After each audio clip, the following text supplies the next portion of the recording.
तो यहाँ पर श्री कृष्ण कहते हैं शौर्यं तेजः धृतिदाक्ष्यं युद्धे च अपि अपलायनं दानम ईश्वर भावः च छात्रं कर्म स्वभावजम्। यहाँ पर श्री कृष्ण कह रहे हैं कि एक क्षत्रिय का स्वभाव कैसा होता है। तो यहाँ पर श्री कृष्ण कहते हैं सबसे पहली चीज़ क्षत्रिय में क्या होती है।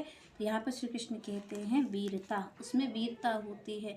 वो युद्ध में पीछे नहीं भागता है, वो वीर होता है, हर युद्ध को लड़ने की सामर्थ्य रखता है। तो यहाँ पर श्री कृष्ण कहते हैं कि जो क्षत्रिय है वो कभी भी पीछे नहीं हटेगा, उसमें लड़ने की सामर्थ्य होती है। और आगे श्री कृष्ण कहते हैं शक्ति संकल्प, उसमें शक्ति होती है, उसमें संकल्प के प्रति दृढ़ निश्चय होती है कि वो अगर कोई संकल्प करता है तो यहाँ पर श्री कृष्ण कहते हैं कि वो संकल्प को पूर्ण भी करता है।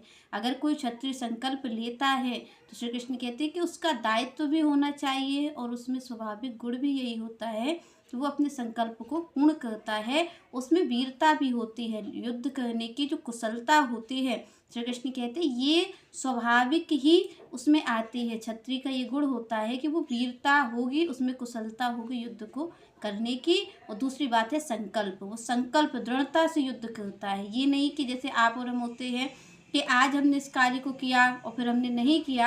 यहाँ पर श्री कृष्ण कहते हैं क्षत्रिय का गुण क्या है कि वो दृढ़ संकल्प हो करके अपने युद्ध को करता है, चाहे उसमें उसकी जीत हो या हार हो। पर ऐसा नहीं होता कि कोई क्षत्रिय हो और वो युद्ध छोड़ करके चला जाए, ऐसा भगवान कहते नहीं होता, क्योंकि क्षत्रिय का स्वाभाविक कार्य ही यही है कि वो अपने संकल्प को पूर्ण करता है। आगे श्री कृष्ण कहते हैं दक्षता और युद्ध में धैर्य। भगवान ने और जो आगे का गुण बताया है कि वो दक्ष होता है, निपुण होता है अपने कार्य को करने में। जो क्षत्रिय होता है अगर वो युद्ध कर रहा है तो श्री कृष्ण कहते हैं उसमें निपुणता होती है कि युद्ध को किस प्रकार किया जाए,